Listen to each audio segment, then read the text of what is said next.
Lagrange mean value theorem. पहले किसकी बात करी जाएगी? स्टेटमेंट की। देखें, स्टेटमेंट आसान है कि let f x be a function, f x be a function such that, और एफ एक्स इस प्रकार है। Number first, f x is continuous,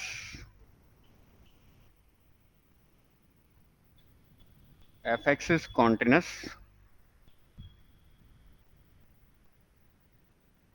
on close interval AB. Number second, fx is differentiable on open interval AB. बस इतनी ही कहा इसने। जो roles में पहली दो कंडीशन थी वो ही बोली इसने, और आगे कुछ नहीं बोला। तो इसने कहा फिर कि देन, अब यहां से रिजल्ट निकलेगा कि अगर कोई फंक्शन ये बिहेव रख रहा है कि क्लोज इंटरवल AB पर कॉन्टिन्यूस है और ओपन इंटरवल AB पर डिफरेंशियल है, तब क्या रिजल्ट निकलेगा? Then there exist C belongs to open AB, यानी ओपन इंटरवल AB में एक पॉइंट आएगा C, जिस पर सच दैट,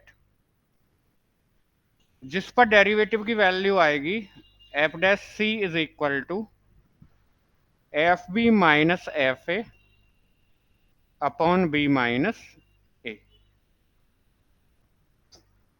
ठीक है, और ये कौन सी थ्योरम है? Lagrange mean value theorem. इसमें केवल जो रोल्स में पहली दो कंडीशन थी ना वो ही उठा ली गई कि एफ एक्स कॉन्टिन्यूस है क्लोज इंटरवल ए बी पर, एफ एक्स डिफरेंशियबल है ओपन इंटरवल ए बी पर। तो ओपन इंटरवल ए बी में मुझे एक पॉइंट मिलेगा सी नाम का। किस प्रकार कि सी पर डेरिवेटिव की वैल्यू क्या आएगी? F b minus f a upon b minus a. Clear हो गई बात? इस थ्योरम को करने के लिए आपको रोल्स थ्योरम का स्टेटमेंट मालूम होना चाहिए। ठीक है, बात करते हैं प्रूफ की। अगर आपको रोल्स थ्योरम का स्टेटमेंट पता है तो प्रूफ बहुत ही ज्यादा इजी रहेगा इसका।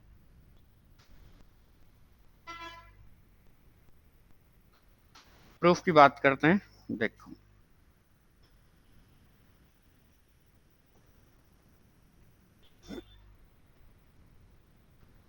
कंसीडर अ फंक्शन, एक फंक्शन कंसीडर कर लीजिए।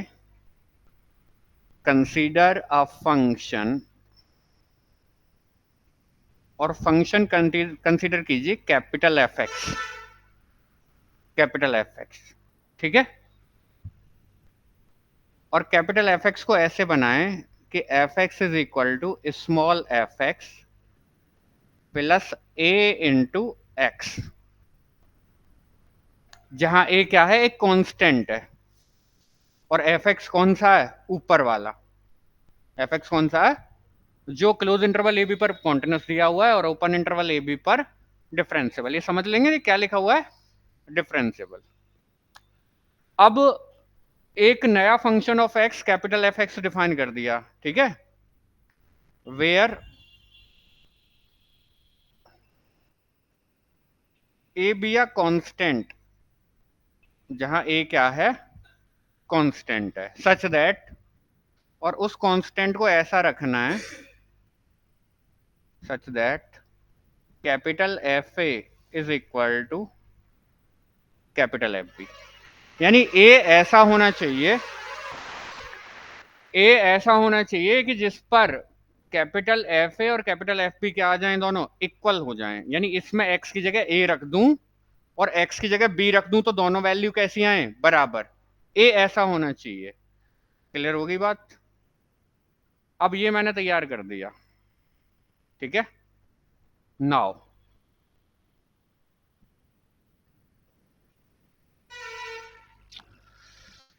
ये आपका एफ एक्स है और f x close interval a b पर क्या दिया हुआ है? कॉन्टिन्यूस। अच्छा, ये एक्स में ए की मल्टीप्लाई हो रही है तो अल्टीमेटली एक पॉलिनोमियल फंक्शन, और पॉलिनोमियल फंक्शन हर जगह होते हैं कॉन्टिन्यूस भी और डिफरेंशियबल भी। और हमने ये भी बताया हुआ है कि दो कॉन्टिन्यूस फंक्शन का सम भी क्या होता है, कॉन्टिन्यूस, और दो डिफरेंशिएबल फंक्शन का सम भी क्या होता है।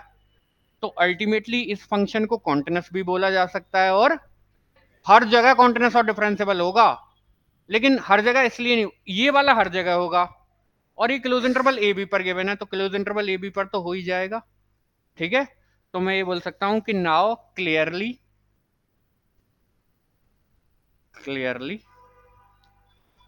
Capital F x is continuous on close interval a b and capital F x is differentiable on open interval a b, बोल सकता हूं ना। एंड ऑल्सो आप ए का चुनाव कैसा कर रहे हो, ए का चुनाव कैसा कर रहे हो कि f a is equal to f b, also f a is equal to f b. Clear होगी बात। अब आप एक देखो कैपिटल एफ के साथ क्या परिस्थिति चल रही है। कैपिटल एफ कॉन्टिन्यूस है क्लोज इंटरवल ए बी पर, कैपिटल एफ डिफरेंशिएबल है ओपन इंटरवल ए बी पर, और दोनों एंड पॉइंट पर वैल्यू कैसी आ रही है। ये किसकी कंडीशन थी, रोल्स थ्योरम की। तो रोल्स थ्योरम कौन से पर लग जाएगी, एफ एक्स पर, कैपिटल एफ एक्स पर कौन सी थ्योरम लग जाएगी, रोल्स थ्योरम। तो लगा दूं, तो देन बाय रोल्स थ्योरम, अगले पेज पर आ जाते हैं कि then by Rolle's theorem, then by Rolle's theorem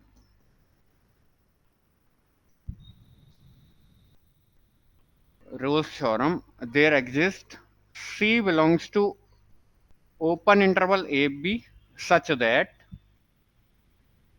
कि उस पर डेरिवेटिव की वैल्यू क्या आ जाएगी, जीरो आ जाएगी, यानी f के डेरिवेटिव की वैल्यू क्या आ जाएगी, जीरो आ जाएगी। आई बात समझ में। अब आपका एफ एक्स क्या दिया हुआ है पीछे, एफ एक्स है क्या, small f x plus a into x, तो इसका डेरिवेटिव कर दो, इसको फर्स्ट इक्वेशन नाम दे लेते। ठीक है, इसको यहां दे दो second. Now from first, first का डेरिवेटिव कर दो, तो f dash x is equal to f dash x, और ए एक्स का कर दें तो ए आएगा खाली। आई बात समझ में। इसमें दोनों तरफ सी रख दो, दोनों तरफ क्या रख दो, सी। तो this implies f dash c is equal to f dash c और प्लस ए। अब 2 से एफ डैश सी की वैल्यू क्या आ रही है, जीरो, तो यहां से हो जाएगा कि दिस इंप्लाइज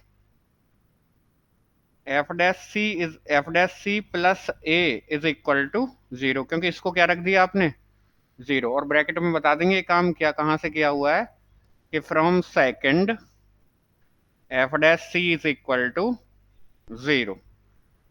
कोई दिक्कत तो नहीं, यहां तक पहुंच गए आप। इसको नाम दे दो इक्वेशन नंबर थर्ड। पीछे कहीं ये बोलकर आया था मैं कि ए को ऐसा लेना है कि एफ ए और एफ बी क्या रहे, इक्वल रहे। हाँ, नाउ सिंस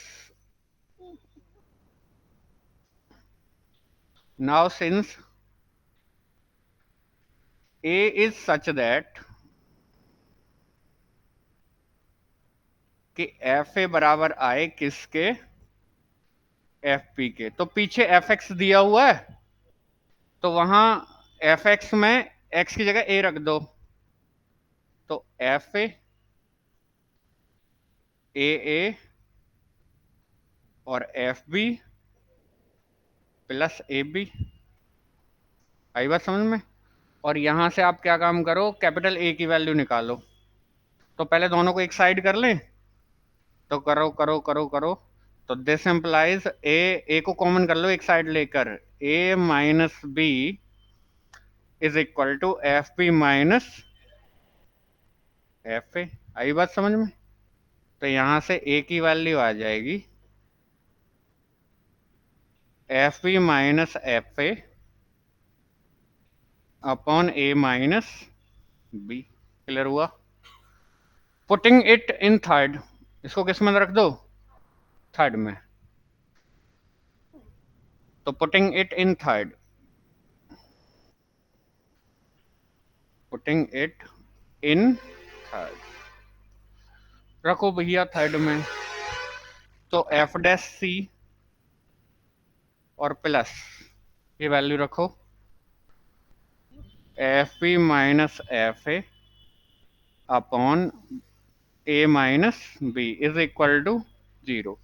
इस मैटर को राइट हैंड साइड में ले जाऊं और माइनस को अरेंज करने के लिए इन दोनों को घुमा दूं। माइनस को अरेंज करने के लिए इन दोनों को घुमा देते हैं। तो this implies f dash c is equal to f b minus f a upon b minus a. यही तो मांग रहे थे आप कि close interval sorry open interval a b में एक ऐसा पॉइंट आएगा जिस पर डेरिवेटिव की वैल्यू क्या आ जाएगी? F b minus f a upon b minus a. बताओ कोई दिक्कत? आसान थी कि आ भी गया, बस इतना सा क्या है, एक बार रिपीट कर देते हैं। लैग्रेंज मीन वैल्यू थ्योरम कहती है कि हमारे पास एक फंक्शन है जो क्लोज इंटरवल ए बी पर इस प्रकार डिफाइन है कि एफ एक्स कॉन्टिन्यूअस है क्लोज इंटरवल ए बी पर, एफ एक्स डिफरेंशिएबल है ओपन इंटरवल ए बी पर। तो देन इतना होने के बाद आप रिजल्ट देंगे कि ओपन इंटरवल ए बी में एक पॉइंट सी आएगा, किस प्रकार की? उस पर डेरिवेटिव की वैल्यू कितनी आएगी? इतनी कि f b minus f a upon b minus a. Proof की बात पर आ गए। ये मान लो मेरे हाथ में है, तो मैंने कंसीडर किया एक कैपिटल एफ एक्स फंक्शन बनाया, बना लिया, और ए को ऐसा लेना है कि एफ ए और एफ बी बराबर रहे। अब आप देखो ये कॉन्टिन्यूअस था, ये सिंपल एक पॉलिनोमियल है, दोनों का सम क्या हो जाएगा? कॉन्टिन्यूअस। तो कैपिटल एफ एक्स कॉन्टिन्यूअस हो जाएगा क्लोज इंटरवल ए बी पर। ये डिफरेंशियबल था, ये एक सिंपल पॉलिनोमियल है, दोनों का सम क्या हो जाएगा? डिफरेंशियबल भी हो गया ओपन इंटरवल ए बी पर। और एफ ए एफ बी पहले ही बोला है बराबर। तो ये रोल्स थ्योरम की कंडीशन इकट्ठी हो गई किसके लिए? तो तुरंत रोल्स थ्योरम लगा दो, पीछे पढ़ाई हुई है हमने कि then by Rolle's theorem there exist c belongs to open a b such that कि उस पर एफ के डेरिवेटिव की वैल्यू क्या हो जाएगी? इसको नाम दे दिया सेकंड। अब एफ का डेरिवेटिव कर लाओ पीछे से। तो f dash x is equal to f dash x plus a. अब बेटा इसमें एक्स की जगह सी रख देंगे, तो f dash c is equal to f dash c plus a. तो ये तो जीरो गिवन है यहाँ, तो ये हो गया f dash c plus a is equal to 0। अब ए को कैसा लिया गया था? ए को ऐसा लिया गया था कि एफ ए एफ बी क्या आ जाए? बराबर। तो पीछे इसमें जो पीछे आपको कैपिटल एफ एक्स का फॉर्मूला दिया गया है उसमें एक बार एक्स की जगह ए और एक बार एक्स की जगह बी रख दो, और यहां से वैल्यू निकाल दो कैपिटल ए की। कैपिटल ए की वैल्यू यहां बैक कर देंगे तो आपका एफ डैश सी मिल जाएगा। काम खत्म। ये आसान रही। और ये कौन सी थ्योरम थी? Lagrange mean value. ठीक है, 3 थ्योरम्स में सेकंड नंबर की थ्योरम है। बताइए कोई प्रॉब्लम आपको यहां आ रही हो तो? आसान है।